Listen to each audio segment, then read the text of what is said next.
यह है राजस्थान का सुराना गांव, जो कि पिछले दिनों से सुर्खियों में है। दरअसल बात यह है कि एक निजी विद्यालय में एक अध्यापक ने एक बच्चे को इतना पीटा कि उसकी कुछ दिनों के बाद मौत हो गई। ये मामला दरअसल जुलाई का है और इलाज चलते चलते उसको अनेक जगहों पर ले जाया गया, लेकिन अंततः उसको बचाया नहीं जा सका। उस बच्चे का नाम था इंद्र कुमार मेघवाल और जिस अध्यापक ने उसे पीटा कथित रूप से, उसका नाम था छेल सिंह, जो कि जाति से राजपूत और जो पीड़ित है वो जाति से मेघवाल। सोशल मीडिया पर यह विवाद इसलिए ज़्यादा प्रखर रूप से सामने आया क्योंकि यहाँ पर एक जाति का एंगल देखने को मिला और अध्यापक पर आरोप ये लगा कि अध्यापक ने उस बच्चे को दरअसल इसलिए पीटा क्योंकि उस बच्चे ने इंद्र कुमार मेघवाल ने छेल सिंह के मटके से पानी पी लिया और अध्यापक को वह बात कथित रूप से नागवार गुजरी और उसने इतना पीटा कि उसके कान से खून बहने लगा और जगह जगह पर इलाज करवाया गया, लेकिन उसको नहीं बचाया जा सका।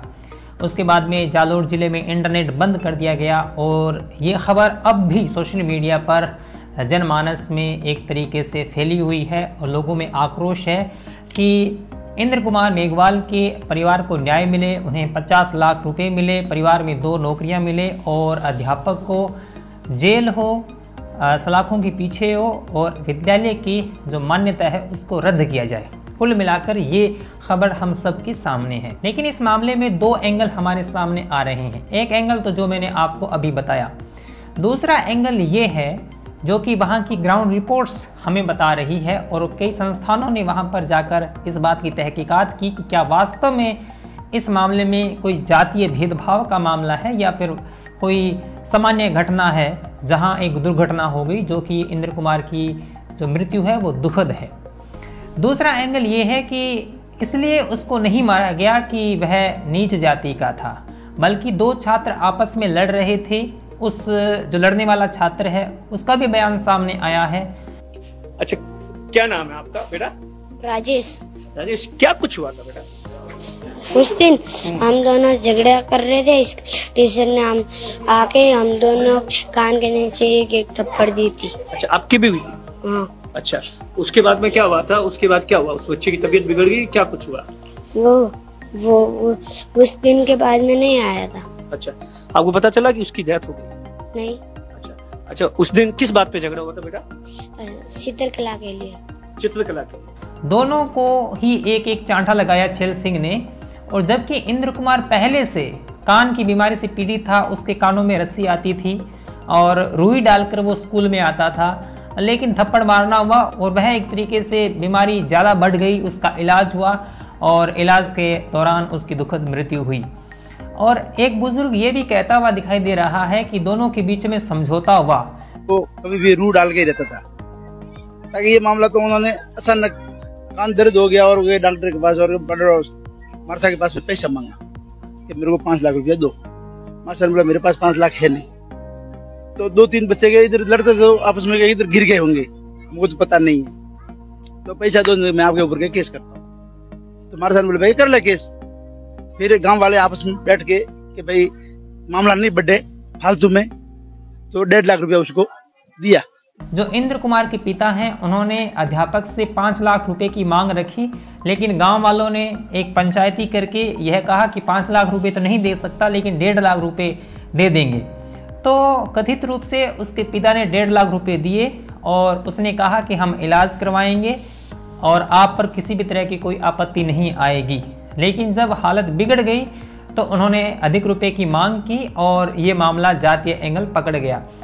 और स्कूल के अंदर दरअसल कोई मटका नहीं है। ग्राउंड रिपोर्ट्स ये कहती है कि स्कूल के अंदर कोई मटका नहीं है। सारे अध्यापक और बच्चे उसी टंकी से पानी पीते हैं जो विद्यालय के प्रांगण में लगी हुई है। आप वीडियोस में देख सकते हैं। तो कहा जा सकता है कि हम सोशल मीडिया पर जो बातें पढ़ रहे हैं, जो हम अपने ओर से, अपने पूर्वाग्रहों के ओर से जो निष्कर्ष निकाल रहे हैं, यह बात उतनी सीधी नहीं है जितनी हम सोच रहे हैं। हमें ठहर कर विचार करना चाहिए कि वास्तव में वहाँ की वस्तु स्थिति क्या है और जांच के अंदर क्या सामने आता है।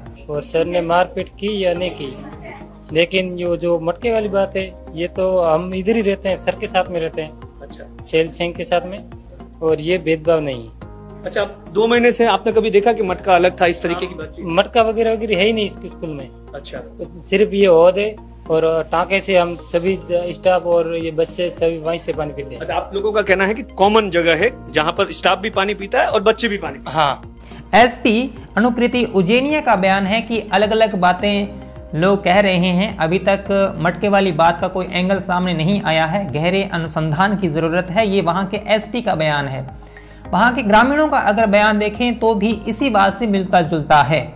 लेकिन आज तक के एक पत्रकार की रिपोर्ट ये कहती है, जो उन्होंने अपनी वीडियो में कहा, वो मैं आपको सुनाना चाहता हूँ। बच्चे के साथ दर दर अस्पताल भटक रहे थे। यहाँ पीछे से राजनीति का जो माहौल है कुछ लोग तैयार कर रहे थे।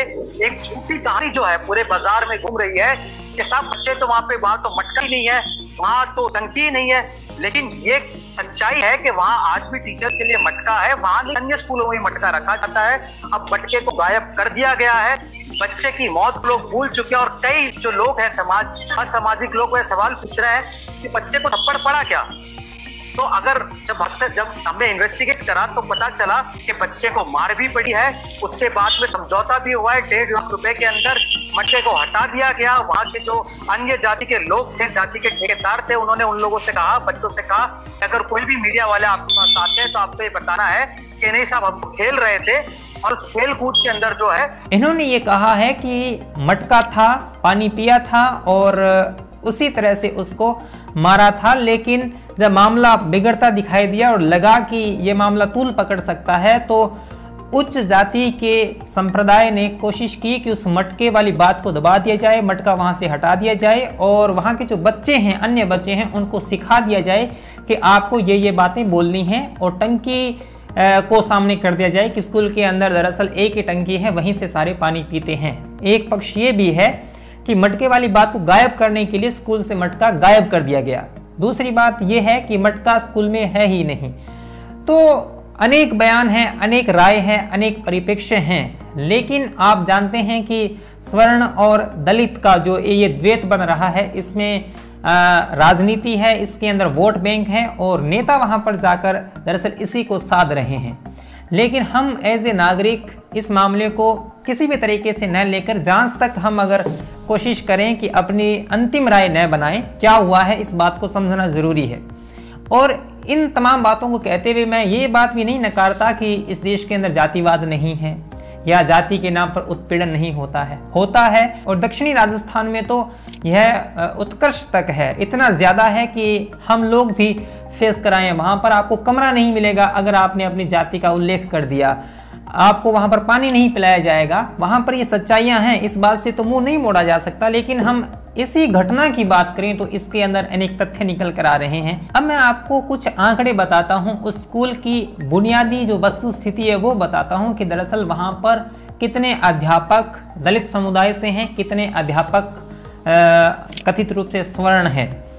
तो मैं नाम बता देता हूँ। उस स्कूल के अंदर 352 नामांकन है, यानी वहाँ पर 352 बच्चे पढ़ते हैं और उनमें 126 जनरल कैटेगरी से आते हैं, ओबीसी के 154 बच्चे पढ़ते हैं, एससी के 64 बच्चे पढ़ते हैं और एसटी के 9 बच्चे पढ़ते हैं।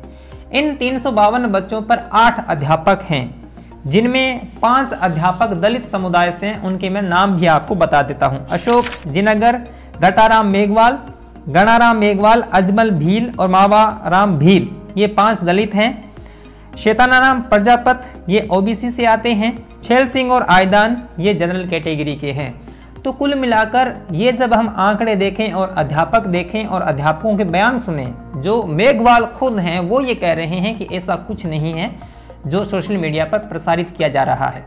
यहाँ पर मैं आपको कह देता हूँ कि ज़रूरी नहीं कि वो सच बोल रहे हैं। हो सकता है कि अपने विद्यालय की साख बचाने के लिए या मामला ज़्यादा तूल न पकड़े इसलिए झूठ भी बोल रहे हों। ये अनुसंधान का विषय है, जांच का विषय है। किसी भी एक तथ्य पर आंख मूंद कर भरोसा करना भी उचित नहीं है। अगर आप सजग नागरिक हैं और आप चाहते हैं कि समाज के अंदर शांति बनी रहे, तो आप ये चाहेंगे कि कम से कम जो सच्चाई है उसको आप स्वीकार करें। आपने जो सच्चाई मान ली उसे ही स्वीकार करें, ये तो उचित नहीं है। लेकिन वहाँ से ग्राउंड रिपोर्ट्स जो आ रही हैं उन पे ठीक है, मान सकते हैं कि पत्रकार का अपना पूर्वाग्रह हो सकता है, लेकिन 2-3 परिप्रेक्ष्य आ रहे हैं, उनको समझना सुनना बहुत ज़रूरी है।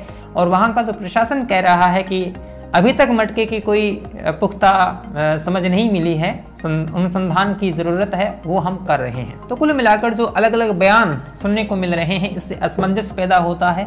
जांच होना ज़रूरी है। जांच के भीतर जो चीज़ें आएगी उनको स्वीकार करना हम सबका कर्तव्य है। ये वीडियो आपको कैसा लगा ज़रूर बताएं, शेयर करें। पेटीएम, पेपाल, फ़ोनपे पे मुझे सपोर्ट कर सकते हैं। और अगर आपको मेरा काम पसंद आता है तो इस चैनल को सब्सक्राइब कर लीजिए। यहाँ पर हम बिना किसी पूर्वाग्रह के जो हमें पता है, जो सच्चाई हमें मालूम है, वो हम आपको बताने की कोशिश करेंगे। मिलेंगे अगले वीडियो में, तब तक के लिए धन्यवाद। सब्सक्राइब कीजिए कुमार शाम यूट्यूब चैनल को और बेल आइकन भी दबाना न भूलें।